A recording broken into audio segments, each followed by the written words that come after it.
watching Dante Boxing Nation.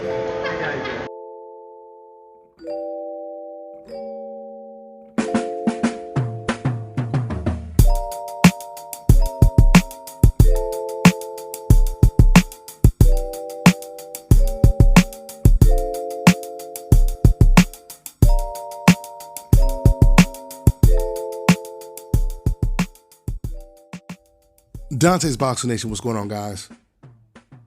So finally, David Benavidez, he puts his bid in. He reacts to Canelo Alvarez dominating Caleb Smith, and he says he wants him as soon as possible. Matter of fact, let me quote exactly what he said on his Instagram. Quote, "This is the fight y'all really want to see.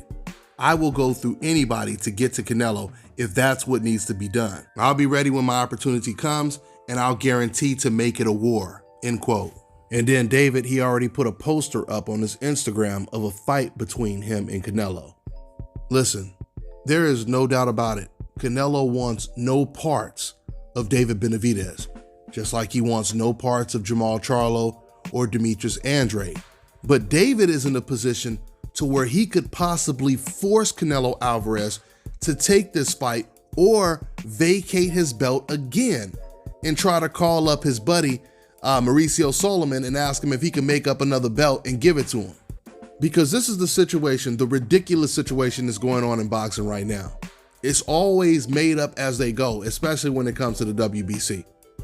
So the WBC just handed the belt over to Canelo Alvarez when Canelo was going to fight against Caleb Smith. That was for Caleb's IBF title. The WBC president just decided to just throw in the vacant WBC belt.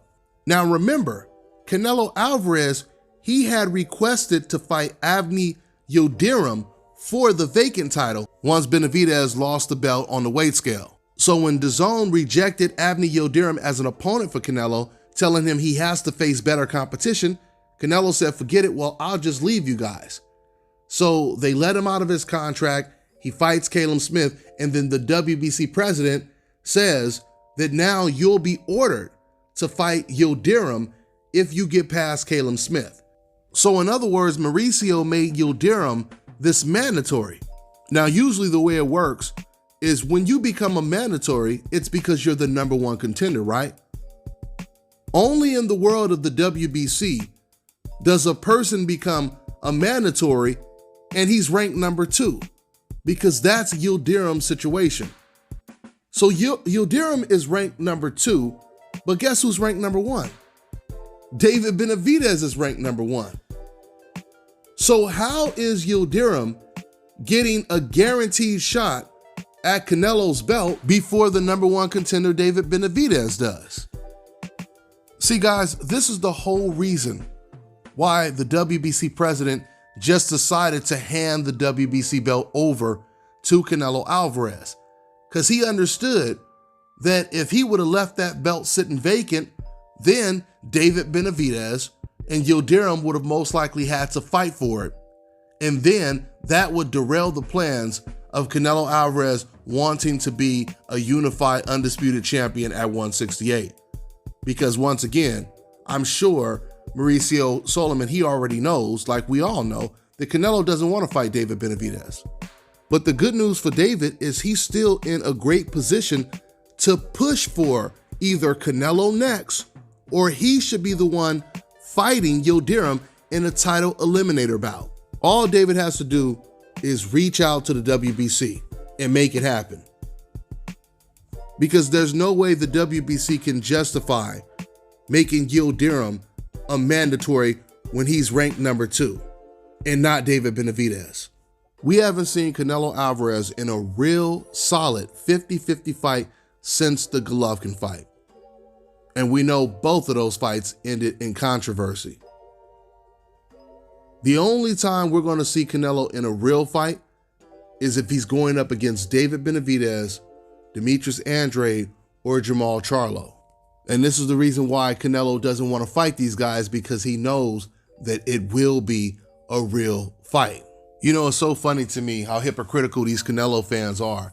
They'll sit here and say, hey man, you're still not going to give Canelo Alvarez credit? Look at what he did to Caleb Smith.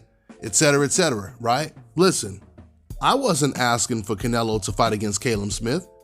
You know who I was asking Canelo to fight. Oscar De La Hoya never said in order for Canelo to be great, he has to beat the likes of Caleb Smith. No, he said in order for him to be great, he has to fight the likes of Andre Charlo. So did Bernard Hopkins. So when Canelo fights those big dangerous names, once again, Andre, Benavidez, Charlo, then you could start asking questions. Are you guys going to give him credit now? By way of contrast, we know that when it came to fighters on a coincidental list, like Floyd Mayweather, for example, when Canelo was calling out Floyd, he had been calling out Floyd for a long time. And you had a lot of Canelo fans that were accusing Floyd of ducking Canelo. Of course, as soon as he beat Canelo, then they start making excuses for why he beat him. Same thing with Andre Ward. I remember when Julio Cesar Chavez Jr. was still undefeated, Andre Ward was calling him out. Because a lot of Mexican and Canelo fans, they knew that there was no way Chavez was going to beat an Andre Ward. They started saying, leave Chavez alone. Why don't you call out somebody like Golovkin? That's exactly what Andre Ward started to do. He started to call out Golovkin. Golovkin wanted none of the smoke.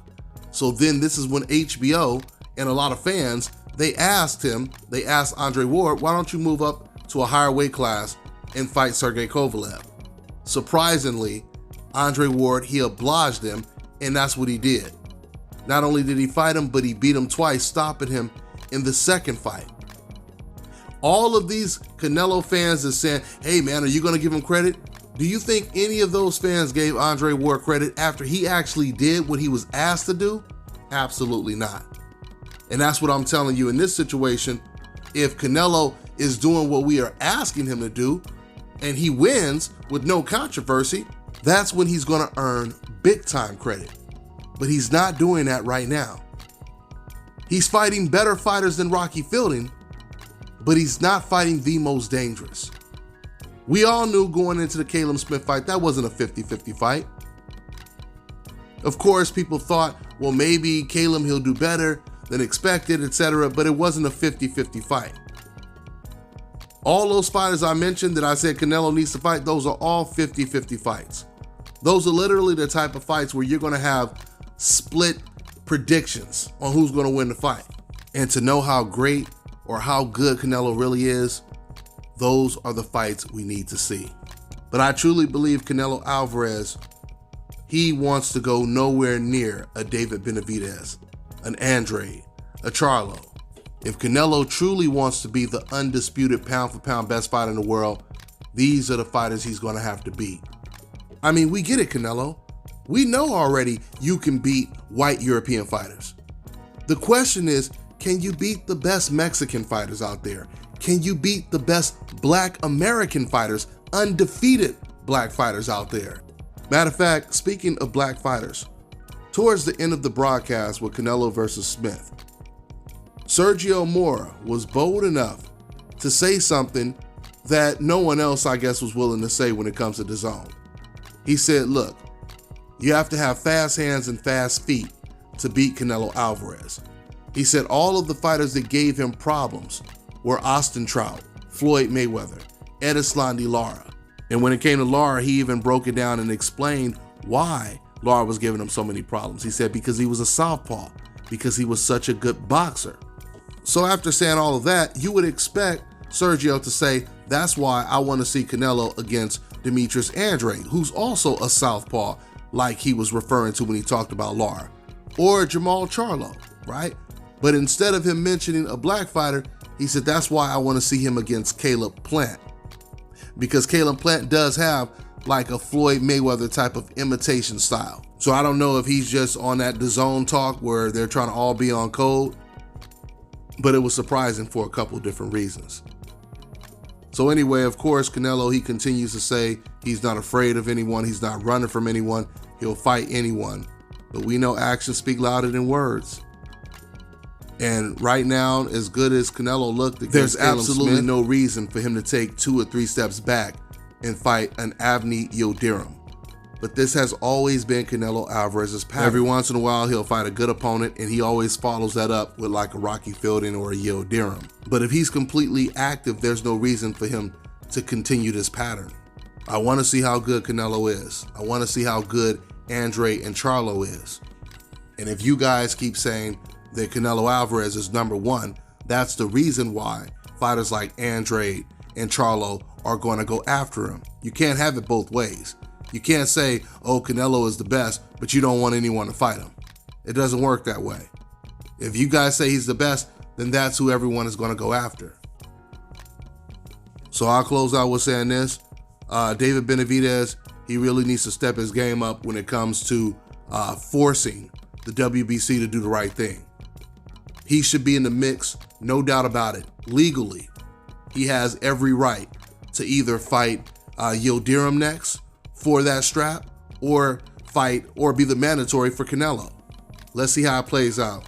That's all I got for now, guys. I'm on to the next one. All right, now check this out, guys. If you're looking to repair eczema scars, burns and bruises, dark spots and blemishes, then this right here is the perfect product for you guys. It's called Elo Diki Face and Body Oil. Athletes and top-ranking boxers, they're also using it after training to reduce swelling, inflammation, and to ease the pain. So get yours today. Go to elodiki.com, like them on Facebook, and follow them on Instagram. Fellas, I've got some great news for you. If you've lost your hair or have a receding hairline, the time has come when you can finally get your hairline back through a process called scalp micropigmentation. So here's how it works. It's a hair tattoo that replicates the look of your hair follicles when you have fully shaved it down. So if you want to get this hookup for my brothers out there in the UK and Europe, make sure you check out the Scalp This on Instagram. And for my brothers out there in the States, make sure you go ahead and contact my man Scalp Carolinas on Instagram. You know, I always say on this channel, pay-per-view fights should actually be free. And now the day has come where I'm about to hook you up with an app where you can watch all your pay-per-view events, boxing, UFC, etc. for free.